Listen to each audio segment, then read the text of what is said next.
I was able to achieve a lot of things when I was very, very, very young. Okay. I got my first car when I was 18. I moved out of home when I was 17.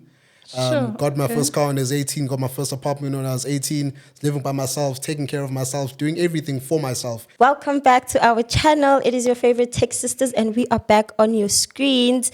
My name is Nomfundo Ndala, and you already know I'm with my co-host. Hi everyone, I am Tobeka Shabalala. Welcome. Welcome. Welcome back. You know that we are Tech Sisters and we aim to empower, motivate through meaningful conversations, one podcast at a time. And today we have a guest. We have Siyanda Zama, right? Yes. Yeah, so interesting fact, apparently the Zulu people can remove a letter from, so remember we spoke about his surname? And we thought it was his second name. It's actually his surname. Okay. And it's Nzama, but they've removed the N because they educated, right? Oh, I like that. Welcome. Thank you so much for coming. Thank you for having me. So just tell us about yourself. Who's Siyanda? What do you do? One interesting fact about you. What are your hobbies? Okay. So greetings to everybody. I'm very excited to be here. Thank you. So my name is Siyanda Zama. I am from Umlazi in Durban. And I was born and bred there. And my journey with tech started when I was around 15 years old. When me and my twin brother decided to actually leave high school and pursue, we actually left high school to pursue a dream in IT, and we went the FET TVET route. So from that age. Interesting. Oh, so when they gave us a choice to leave grade 9, Yes, you took it. yes, I took it. So you left in grade 9? Yes, I left in grade 9.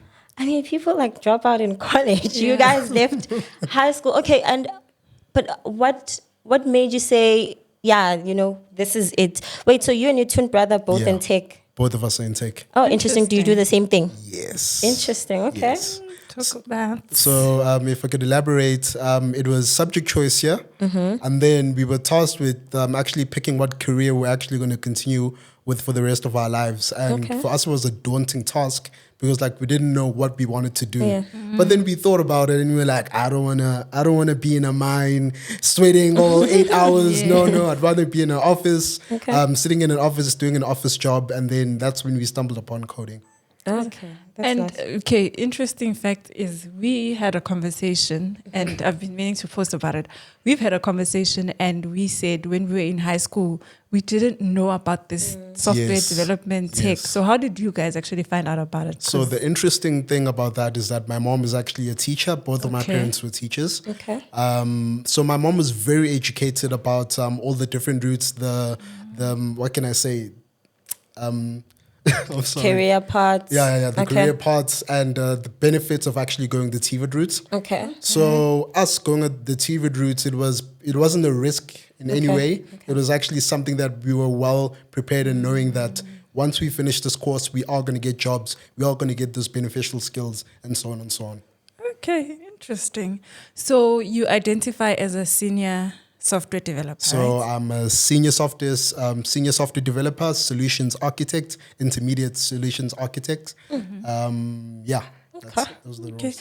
And take us through a day in the life of a software dev, because generally people don't know what we do. We're just sitting in, looking at screens, black screens, or depending what you like. But most of us are looking at black screens. Yeah. What does the life of a software developer look like? So the day-to-day of a software developer basically looks like something like this. So we usually have something called daily stand-up. Yeah. Okay. So daily stand-up is where the whole entire team meets. We all give what we did yesterday, our YT eyes, what you did yesterday, what you're doing today, what you got in the interim. And once we're done with our YT eyes, we sort of formulate a plan for the day. After that, we then break out into different groups. So maybe if Nomfundo maybe needs help with something, me and her will pair up, we'll do that task for the day, and then we'll catch up maybe at 4 o'clock, and then we clock out. Okay, cool. And you mentioned solutions architect. Is that part of your day-to-day, or is that something you do on the side? So that's part of my day-to-day. Okay. Yes, Okay. yes. Are you transitioning into it, or it's part of your job? So I've been doing solutions. I've been a solutions architect for the past 4 years now. Okay, nice. Yeah. Okay. Interesting. So now when you were in high school and they gave you an opportunity? Like, did the TVET come to your school? No. So what happened? Like, how did it happen to say, okay, no, we are in this phase or this grade or this age, we're going to TVET? So it actually sparked from the basic idea of like, okay, we wanted to do IT, but then now they do CAT in high school. So CAT and information technologies are two different things. Yeah. So we were like, we want a step ahead at basically, and we want to get ahead of the curve, and we want to study this. So we went out seeking for schools that actually did this, and the only ones that did it to the caliber that we wanted were actually TVET colleges. And I think, well, I'm assuming then you looked at the fact that, okay, we are qualified right now to go to TVET, so go for it. Because a lot of people in high school, you know, everyone's just looking forward to go to varsity, finish the matric. And I think there's a lot of misconceptions around TVET colleges. For the fact that maybe you don't get to matric, people don't think you would have a matric, and people maybe don't understand the NQF levels and how they work. So maybe just take us briefly through that as to, you know, if someone at home is like, I really want to do IT, but I also want to have a matric, and thinking that if I go to TVET, then I want to have a matric certificate and all of those things. So what you need to understand whenever it comes to the NQF levels, you have your NQF level 2, 3, and 4. So if you leave high school at grade 9, it's your grade 10, 11, and 12. So once you're done with your NQF level 4, you get an equivalent. It's called NQF level 4, which is your national certificate vocational equivalent of your matric certificate. So also, it's the same as a matric. It's the same thing. It's basically the same thing. The only difference being that once you finish your level 2, 3, and 4, and once you finish high school, is that in high school you have theoretical skills, but then with TVET colleges you have something called vocational skills, and you're actually certified for them.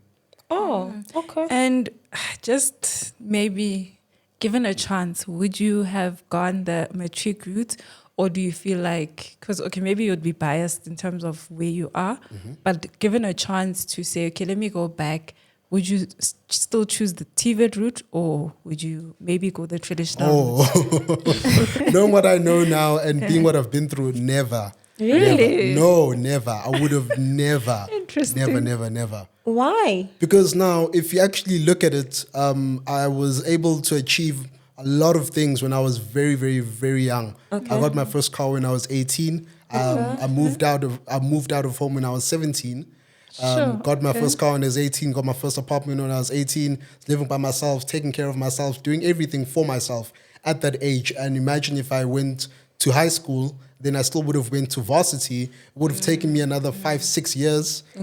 To possibly do that. So does this mean you started working early? Yes. And was this like you working for yourself, by yourself, or were you actually employed by an organization? So yes, I was employed by organizations, different organizations.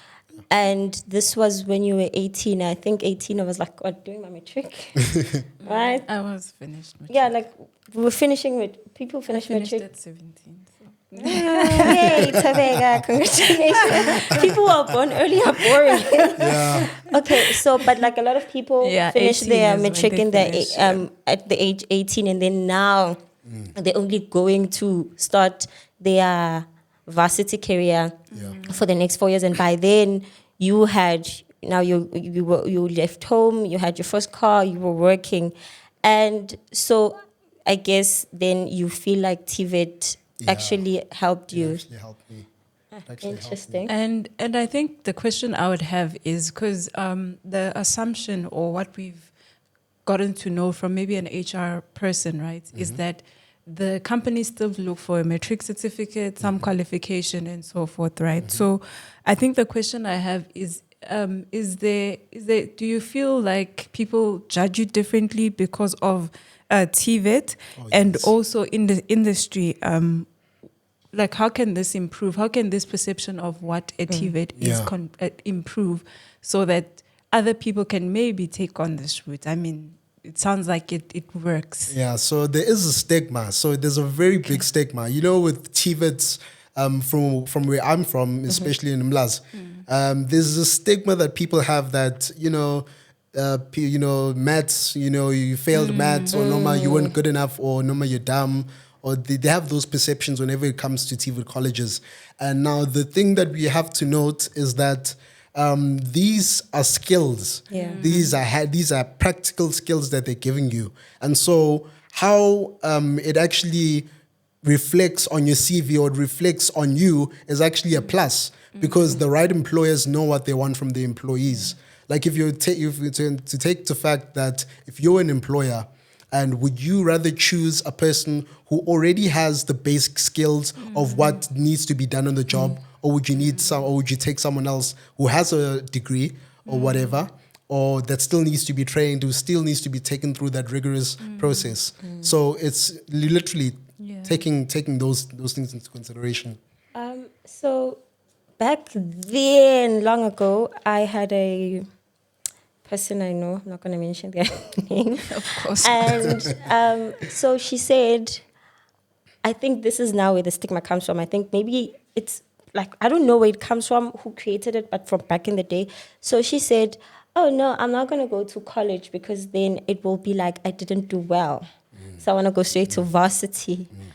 But Exactly. So in my head, and it also now, when I was still in high school, and I was like, oh, so if I go to college, that would mean I didn't do well.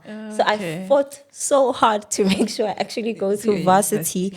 So it's just like, I don't want to go to college because she told me that. And I guess it's I don't know, society stigma that if you go to TVET, you didn't do well. Yes. And I totally agree with you, because TVET is more practical compared to varsity. So you don't have to do theoretical processes for like longer as compared to varsity. You do like a whole year of theory and then you only do practical in your last year. So maybe if you're at home and you are thinking of going the software development or IT route, actually anything, you can go to TVET. And I think that industries also need to start being open about people with TVET qualifications, because they have more practical experience versus traditional universities. yes. Yeah. And I think for me, that stigma is so dangerous, because that's where we see people not doing well in matric, and then they just think it's the end of the world. Whereas we are hearing that TVET colleges, you get the practical skills, you will get the job. So I think there's more awareness that's needed around that. Definitely. Because for so long, it's like, not that Don't route. go there. But now I just want to quickly go back to the, like, is it the NQF that you did? Is it like straight IT, or do you specialize in something? Straight IT. Straight IT, and then you specialize when you get out there to the industry, you get to choose. Okay. And also maybe just to finish off the TVET side of things, what are the requirements to get into TVET? So if someone is seeing this for the first time and like, oh, okay, actually I can take this route. What are the requirements? Because we know for like VET and all the other universities, there's like these massive requirements. So what are these requirements? What do I need to get in and do an IT course? Believe it or not, it's very, very, very, very easy to get into TVET. So they don't have the qualification. The requirements basically for what you need. It's not really as the same level as the university. So you'd need basically grade 9 certificate, or and your ID, obviously, if you're going to apply. That's all you need. You just need your grade 9. So they don't look marks? at marks. I was about to ask. Really? So like even if you did bad in maths and physics, they don't really look at that, because now when you go into TVET, you're actually going to be doing pure maths. Practical. So it's going to be more on the practical side. So they don't really look at that for entry level requirements. Okay. No. Okay. That's great. Sorry, I'm just very interested in this TVET thing.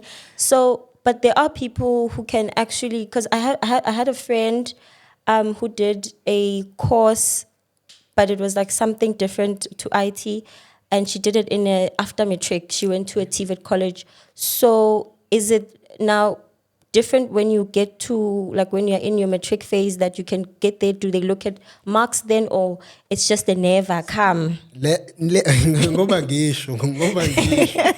But dingo grade 9 kuphela. All Okay, but if you have a matric, then there's no need to do the NQF. So that's where it gets a bit tricky. So the TVET process was basically made for somebody who wants to be an artisan from a young age. So I mean, if I'm in grade 9 and I'm like, okay, I want to do IT, or I want to do plumbing, or I want to do electricity or whatever. It's for those people who go to Abapume at school from that exact point, and then do their grade 10, 11, and 12. Okay. And just like that. Okay, makes sense.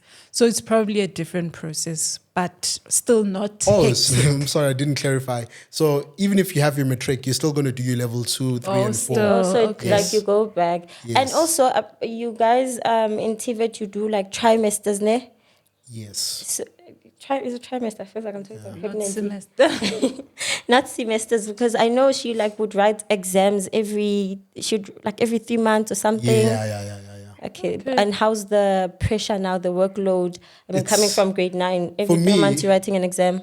For me, it was literally the same as high school. I don't want to lie. Okay. The pressure was not there. The pressure was not pressuring. Okay. But it was hard. I don't want to lie. I don't want to take that away from it. It was very difficult. But I mean, integrating from that high school environment straight to TVET environment, it's something you can get used to. It's not something that's really hard. No, That's cool. interesting. So, yeah, TVET, we learned a lot. I'm sure everyone else will be learning so much. Let's speak freelancing. Okay. So currently, are you still freelancing or are you now part of an organization? So, I do a lot. Okay. I do a lot. Okay. So, freelancing, I actually run my own company full time. And I do actually have a full-time role at another company. Okay. So that's where I do my solutions architecture, where I'm handling a few devs. Okay. So yeah, I do both All full right. time. Okay. And they're okay with that? They have Of to be. course. All right. So what motivated you to get into freelancing? Is it just the opportunity or? So freelancing for me, it's been a way of actually freeing myself, getting that financial freedom that I never had from a young age. Okay. So buying myself things, doing things that I always wanted to do, having money in my hand, because like it's different when you're working for like a person, when you're working for a company, because now you have a stipulated amount that you're going to expect at the end of the month. But then if I freelance and I do the same task that I'll do at work, but I do it even quicker, then I have that much of more capital to spend on myself. Makes So it was more incentive based. Okay. So before we started shooting, we had a small conversation as to how I actually got interested in his content, and this was your leaving 9 to 5 video that you made, and a comment was like, "Do you not have regrets? Would you go back?" So you left 9 to 5. Why? So I was still very young. Okay. I left 9 to 5 when I was 19. So I'd already worked at a few companies since I started at 16. I'd already worked at a few companies. I got my biggest gig in Sandton when I moved from Durban all the way to here to Johannesburg. So there's something that I noticed whenever I would get into workplaces. So being the youngest in a workplace that is predominantly filled with middle-aged people, they don't really take it well if you're like, what can I say, exceptionally gifted in a sense at a specific task. And so they try by all means to make it as difficult for you. They don't give you the help that you need. It's always that much of more pressure on you. And I just couldn't handle it at that point. I was like, I'm a kid. I literally can't handle this, so then I stopped. But what if that pressure would have gotten you to like C-suite level by now? Sorry? Maybe C-suite, like CEO or whatever level. What if you had have gone that far? What if you stayed? Just by staying. So I think about that all the time. I don't want to lie. I don't want to lie because I think I could have gotten to CTO level very, very quickly if I had stayed. But then one thing that I didn't like is that, you see now, when you work for a company, this is a me thing, one thing that I mentioned in my video. So like when you work for a company, you're investing your time, your energy, your resources into somebody else's dream, making their dream into a reality. And I wanted to make my own dreams into a reality. So it was more of a personal matter than it was actually getting the status of getting that position. That. Interesting. So it was a toxic environment.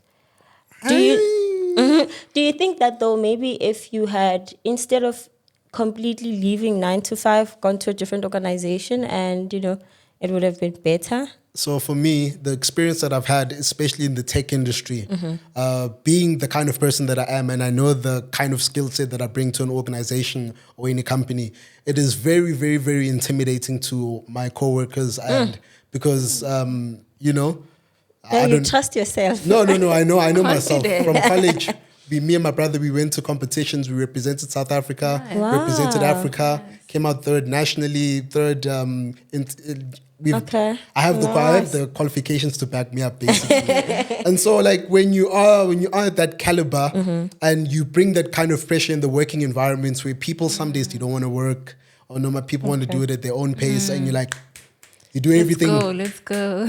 I see. They don't really take a liking to you.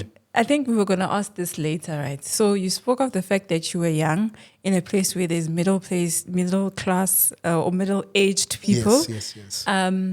And you thought, let me step out of it, right? Another question is, would you say that was a level of imposter syndrome, feeling like you don't belong there? Or was it just you saying, honestly, this place, we don't gel together, and that's it? It wasn't a case of imposter syndrome. Okay. It was more of the fact that I knew, when it's they usually mask it as cultural fits. So they say, Wuti, oh no, Sia's not a good fit culturally. That's because you disrupt the environment in a certain kind of way. You bring a certain energy to the environment.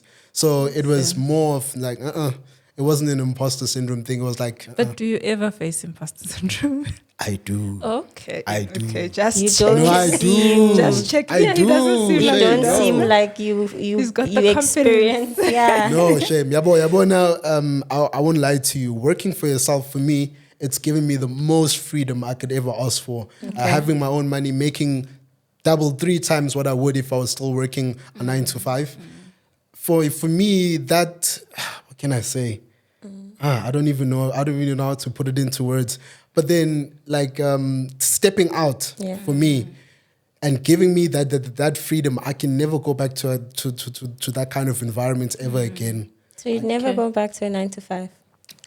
So he said he is, but dabbling, right? Yeah. No, I currently am still working, but it's more like maybe but the corporate, the serious corporate, toxic corporate toxicity that we face, or what seems like we face. No, it's true. Like- No, let's talk about it. Yes, I would. It's a matter of numbers game, manje. If you're going to pay me what I'm worth. Yes. Okay. Pen. Okay. So now, leaving 9 to 5 and working for yourself. In one of the videos, you said yes, you were very young, and then you'd also gotten a gig.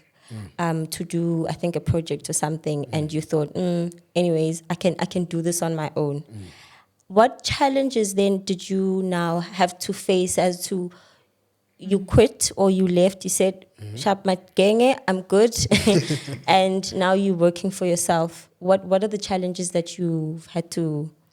There are many Overcome. challenges, many demons, many mountains, So 9 to 5 for freelancing challenges are there. Because manje, months are not the same. Yabo. Okay. 1 month I can make 80K. Another month I can make 0 rands. Another month I can make 120. So yabo, it's that thing of Uguti. Each and every single month, everything that I do, I have to put my heart and soul into it, because I know Uguti ngithembele kulentele at the end of the day. And without it, I can't do half-assed, I can't do half-baked. I have to give it my all every single time.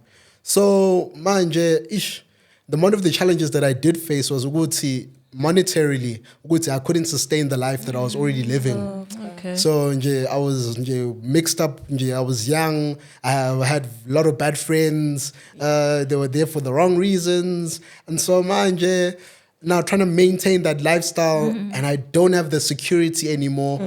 It made me, I went through a lot of challenges, basically monetary, personal nje siyangena ne-imposter syndrome manje ukuthi okay, maybe I'm not all that. Yeah. Maybe no shame. So yeah. And speaking of where, like, how do you remain competitive? How do you remain relevant? And where do people find you as a freelancer? Because there's probably someone out there who says, well, now they want to leave 9 to 5 and also freelance. What platforms are they using to actually be seen in order for them to get the jobs? So believe it or not, Minange, I started freelancing this at my TV days. Okay. So my biggest source of income was word of mouth. Okay. Word of mouth. Yabo, if you can build a relationship with somebody, show them ukuthi you're reliable and you can get the job done. Yabo, I had a job back in Durban where I had another client. They wanted a website, so there was this guy I was competing with for this client, and mind you, this guy, he set me up. Yeah, now what he did. He deleted all the files of the website and then he blamed it on me. And then he said, since I'm taking over the website, it's my responsibility. And I'm like, and now I'm supposed to recover deleted files from God knows where. Yeah. And I'm supposed to retain. So I didn't leave. I I was under pressure. I cried.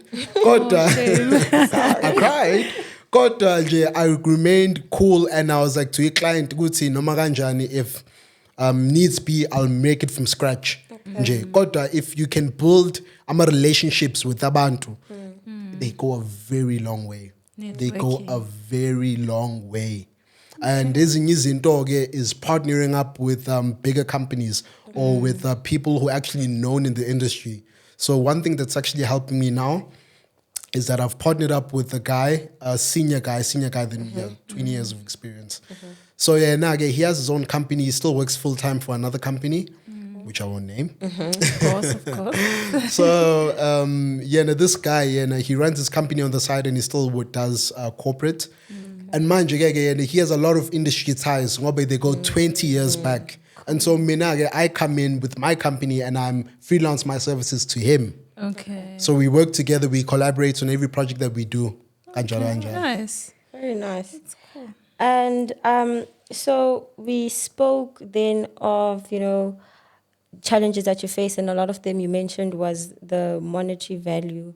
So does this mean now if you're freelancing, you actually need to be financially wise? Yes. Because there isn't like a stability that every month I'm going to get a salary and for sure. Because I think for me, I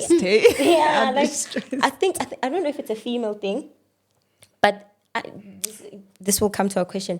But we are very, very scared of instability, and because now it's just like it's not only a female thing. Really? It's, but you guys seem so. I've had conversation also with my friends about even purchasing a big thing like a car. Men will be employed. They'll sign a contract this week, go buy a car next week. But with women, you think about it, you calculate your finances and you do that. It takes months, if not years. And now, so we are scared of, I don't know, instability or I don't know if it's running out of money, as opposed to you guys just, I don't know, do. Yeah, it's like you guys are so when and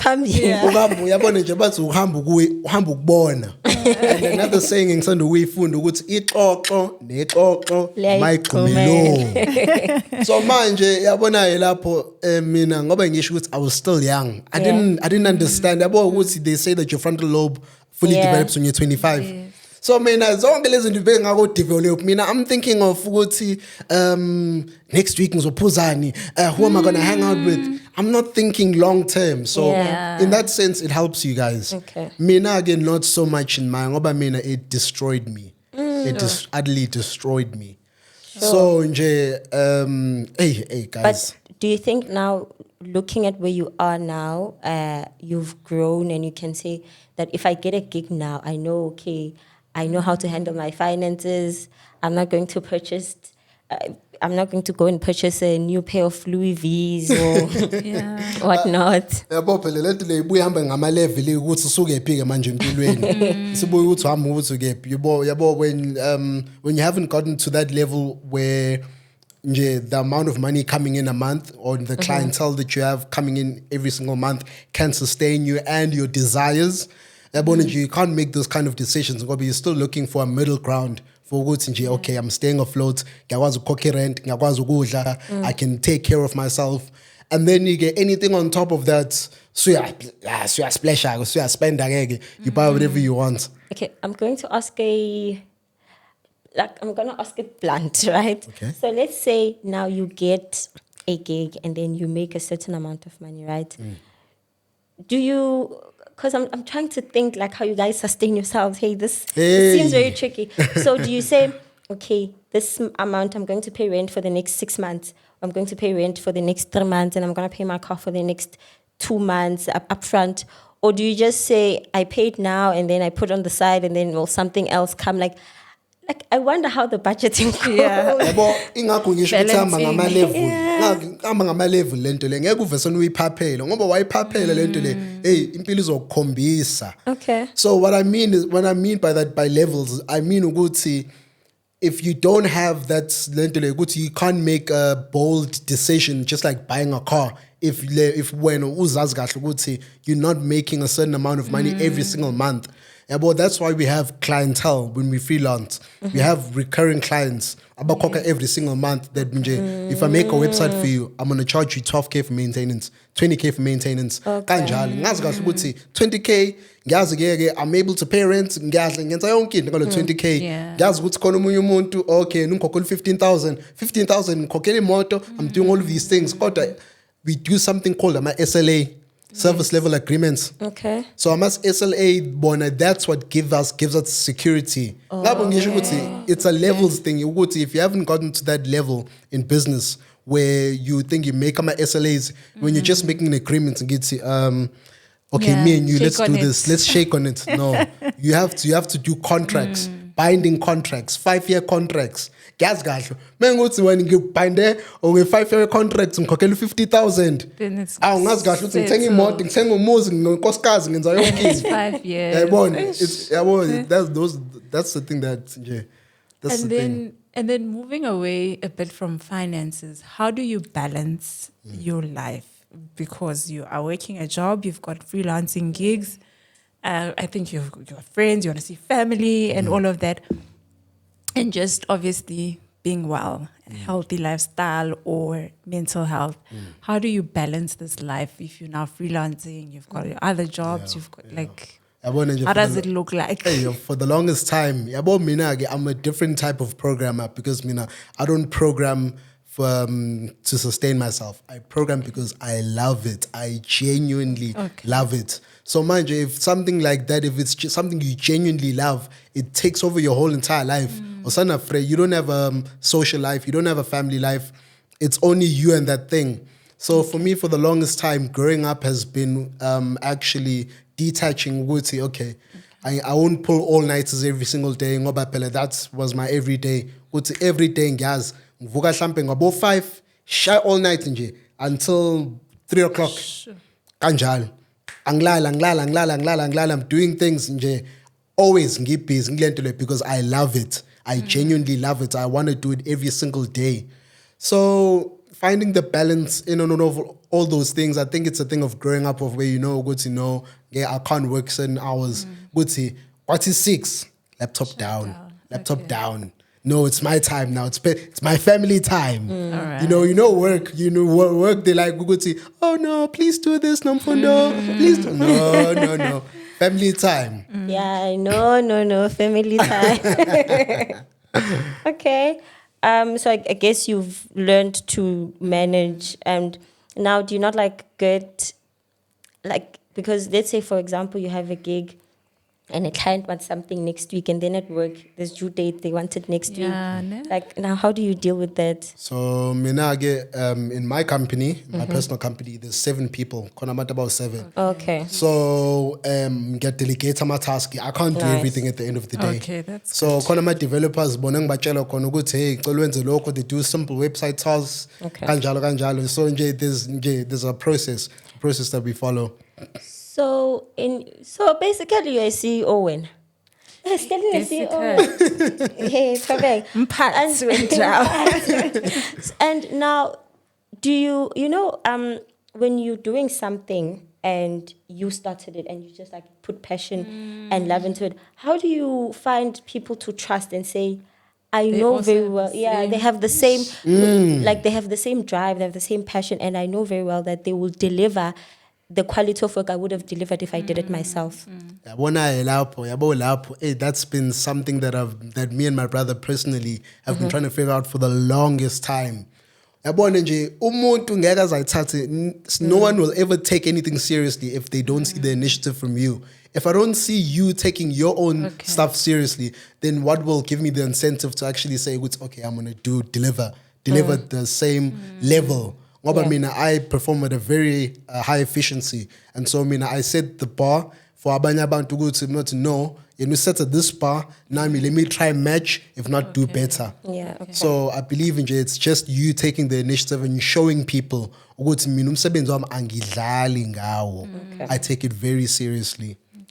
And so you spoke a lot about finances. I think people already understand that side. But what other advice would you give someone who wants to get into freelancing? So like what should they look out for? What skills should they build in themselves to get to the place where they're ready to freelance? So one thing with freelancing, if you're starting out, there's a lot of criminals in the freelancing space. Okay. A lot of people will take advantage of people. Starting this in Siyanda, you're 17. You're 17. How? I would know, I'll pay you. And then they'll make false promises, and then you'll end up doing a project start to finish, never collecting a deposit, never collecting anything. And then you'll be stuck there high and dry at the end of the day. Some people live a life where 30 days, umuntu sebenza 30 days. Imagine this, you work 30 days in a month when the project yomuntu yakutshela hayi khuleka, we're getting finances. Figure end of the month to my brother. And manje wena, how do you feel ngoba wena ke manje udlani kulo 30 days, uphila ngani kulo 30 days? So it's very, very, very important ukuthi if you're going to go into this, have things just like my SLA, have my agreements, have things in writing, binding. If nothing is binding, then I can do whatever. You can't go to the police and open a case for me. Did you have anything binding me to pay you? So kanjalo. So you need to connect with lawyers, financial advisors, all those people. Not necessarily. Or if you've got friends in those places. Yeah, if you got friends in those places, yes. Okay. Knowing the types of documentation that you need for certain processes, good. Like if you're going to start a project, you should have a process of you sign here, I sign here. So babili, we're agreeing on starting. And if you have that, you're set. You're good. Okay. So I think people should treat this as if you're actually employed, because I'm not going to come and work here 30 days if you don't give me a contract that says this is how much we'll pay you every month. You are contract, permanent, whatever. So I think maybe if anyone wants to go into freelancing, they should look at it as like actual employment, because you are actually working. You are going to deliver something and you need the money. Can I add? Yeah, but there's only one difference. People basically about freelancing. When you freelance, when you leave a 9-to-5 and actually go working for yourself, you need to apply the same seriousness you applied to your 9-to-5 over to your freelancing job. Yeah. And the only difference being you get paid more when you freelance. You don't know, it's no longer funneling through our channels. It's coming directly to you. So, yeah. Another thing, though, is how you said that people will take advantage of you, especially maybe if they're looking at that. Oh, no, man, you're still young and you're still starting out. Maybe it's a small company. They will probably take advantage of the fact that also the amount of money they want to pay you. I'm sure you've faced that, looking at the fact, no, man, do this website, so 5,000 for this website. I think that there are maybe a lot of people who have faced that starting, like working for themselves. Now, how do they know I'm being scammed, or how do they know like the pay rate market that like, no, I'm Yes. underpaid here? Because you find that a lot of people have actually been underpaid. No, They don't know how to charge themselves. Yeah. it's the reality. Phela ngithi, in freelancing, you are trying to secure the clients. Yabo manje, some people have the mentality of ukuthi, hey, yabo, hey, yazi, I really need something this Yeah, month. I really need something. So nje, noma yini nje azoyisho, I'm gonna accept it because I need it. Kodwa, this is where this yabona nje, it needs for you to know yourself. Ukuthi, what kind of work do I deliver? Mina personally, I know ukuthi mina, when I deliver work, it's going to be high quality. Yeah. High quality. So when it comes to your price, I know people umuntu uzohleze ekhala. You know, we use that term go to cry ukhala in the sense of ukuthi they'll always try and negotiate. So mina, I have let's just use your example. Okay. Mhlampe, it's a website, it's an e-commerce website, and you come to me and you say, okay, do this website for me. And then you ask me how much. Mina, I know ukuthi mhlampe an e-commerce website that doesn't have all the bells and whistles, ukuthi you can pay mhlampe mina brings with 7.5. And then you add 5,000. And then manje, that's where you need to have thick skin. Ngoba manje you must assert your value. If you're going to negotiate, make sure it's always beneficial to you. Or do you assert your value? Uguti, no, Pela, if you wanted to do A, B, and C, Pela, melu koke Pela at least u 6.5. No mas 7,000. Okay. Because Pela, people are always going to negotiate. Yes. You're never always going to get what you want. It's only rare. So you also need negotiating skills. Yeah, you need Yeah, there's a lot. There's a lot. And then if someone were to ask you, what would you choose first? 9 to 5 or freelancing, and why? So, yabo manje, knowing what I know, I would choose 9 to 5. Okay. I would choose 9 to 5 for Why? one reason. Yeah, it's because 9 to 5 it teaches you get yabona on your journey throughout 9 to 5. You end up getting that sense of maturity, that work maturity that you wouldn't get elsewhere. You know how to deal with people. You know people sometimes have BS. You know people sometimes they can be a pain. Yeah. And you know how to handle certain things. You know how to conduct yourself. So having that initial experience, I would say maybe spending that 5 years. Yeah. 5 years in industry, in corporate. Okay. Yeah, would be beneficial. Now, I want us to now, we are a women in tech focus platform. How to women. Yes. So I want us to now talk about the representation. I don't know if you guys like know each other that well in the freelancing space. Maybe Nyazana would say, oh, that person is also a freelancer. Because I mean, in an organization, we know each other. Oh no, that person, I've worked with them. They work at another bank. I work with them. They work at that organization. And.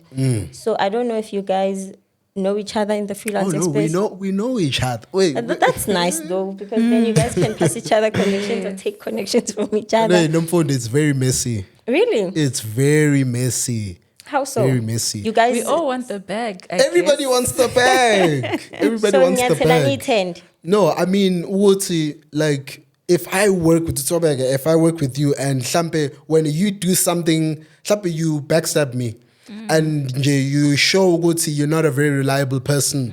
There's nothing in the world that's stopping. There's no work relationship that I'm trying to keep up. Okay, No face I'm trying to save. I mean, I can go and say, Nomfund. It's a very messy space because if you mess up once, your whole reputation is basically messed up. Sure, okay. Yeah. So if you guys know each other in the space, what is the representation of women in the freelancing space? So if I could be honest, if I could be very, very honest, I have not seen women in the freelancing space. It is very, I'm not even going to say it's seldom. Never have I ever encountered a woman in the freelancing space. Still needs representation. And also, when you were studying, Yes. were there females in? Oh, yes. A lot? Or Yes, a few? We are born. Okay, and What we about did say that Ningi? learning at school, and we then always say that, where do they end up? the reason why platforms like this, like Women in Tech, is a thing is because the industry has no women in tech. Yes, It's yes. like we are a handful compared to the men. But there's a lot of us at school. Like, there's a lot of us at school. Where did they end up? Do you know? Angiyazi mina. Mina angiyazi. Ngazi yonke into ke mina. Where did they end up? Tell us. Hey. Yabo thina. Hey, yabo lapha. Yabo. Hey. There's another side of TVET I'm not telling, guys. Angazi. Hey, Why guys. are you hiding it? I'm not hiding it. It's life basically. Of Okay. ukuthi, like, you know, we go to study a course, and then not all of us are gonna be ngathini. Not all of us are gonna be that profession. Not all of us are gonna be a software engineer. And therefore, for the most of women who actually go into tech, bona they usually think ukuthi it's a thing mhlampe ongasheshe uyifunde. They don't understand ukuthi it's something that you have to give it patience. You have to be patient with it. And for me, the women that I've encountered are women who maybe said to themselves, I don't understand it now, so it's going to be very hard for me. If it was hard at the beginning, it's always going to be hard. The software engineering, the tech space, it needs a lot of patience. So what what you're saying is that like a lot of them have probably given up. they've given up. It's simply that. Okay. Too soon. Too soon. Okay. No, that's sad. Often in this start freelancing, ne? We are a representation of the women's voices out there. Yes. So, Sister freelancing. of course, so if you're looking for a website, you know where to find us. All right. And then, are there any changes you want to see in the tech industry in general? There's one change I want to see in corporate. About this, about corporate tech, corporate. Hey, toxic, that one. Is it? Very, very toxic, because now people have this dog eat dog world ideology when it comes to it. So it was hard for me. It was so hard for me. They gave me all of these tasks. So now I'm gonna give you the same pressure. I'm gonna treat you how they treated me. They don't practice compassion, how women would do. They don't have compassion in that sense. And so, I would like to see more compassion in the tech space. But how do you expect compassion from men? No, they can. They can. So there's this saying, they say, be the senior that you wanted when you were a junior. So it's either you become the senior that you wanted That you when didn't like, or you like there's a image that I always get, like, you know, the ladder, right? So there's like a CEO there at the top. It's Birdstone, and then he's like, the pooping. droppings. I want to say shitting, but on the other ones, and then the other ones, it goes on like that. So I think it comes all the way, like you're saying, it comes all the way from the top. So if you get like toxic leadership, you are going to continue with the toxic leadership to your people, and then the team is going to be toxic. Because sometimes I find that, corporate is not it's a jungle, it's a game. And you know what, let's just play the game. play it to, yes. I've accepted, because I also like sat down and thought about how maybe, am I getting myself in the mix of toxic people or whatever? But this is a game, and you know what, very honestly, dog eats dog. So it's a survival of the fittest. So I don't know. honestly, if you follow me, listen to me, I'll never lead you astray. Right now, So, you're leading us astray. It's not, but again, it's not your family. Those people don't care about you. And I always say that if something had to happen to you, Tobeka, your post will be out soon. Oh, we know that. So just focus, like, you will benefit yourself. Shall we move away from that one? So, just to close off, because I think we've touched TV, we've touched freelancing, 9 to 5, we've touched so much in one episode. And I think just to close off, what advice do you have for someone, whether they're currently in college or just starting off in tech? What advice would you have for them if they want to break into this world of tech? One thing I could say, your dreams are valid. We tend to invalidate our dreams. We think things can never happen. For me, I thought it could never happen. It was very traumatic for me. I don't want to lie. And I grew up in an environment where I was told, my dreams are invalid. I could never do certain things. I could never reach certain plateaus. I could never be what I wanted to be because of my environment.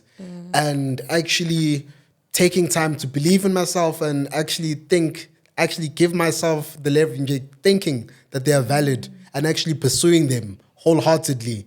Even though I might not be getting paid, even though I didn't get paid for those few years when I was starting out, many people slandered me, they looked down on me, they talked badly, they said it would end badly, but look, where am I now right now? So yeah, your dreams are valid. Dreams are valid. That's nice. That's a nice. So it does not matter where you come from. You can do it. No man, I also am last. Now you can do it. So thank you very much for coming. This was a fruitful conversation. We could go on and on and on and on. And we are very open. Very open, and we are grateful for that. So I hope that someone sitting at home or listening to this took some valuable advice. If you want to go to TVET, if you want to start freelancing, whatever the case may be, they say that your dreams are valid, and we believe that too. So thank you so much for coming. Thank you for having me. Anything you want to say? Oh, good. All right. Thank you so much for tuning in. Don't forget to like, to subscribe, to comment, and share with someone. Until next time. Bye.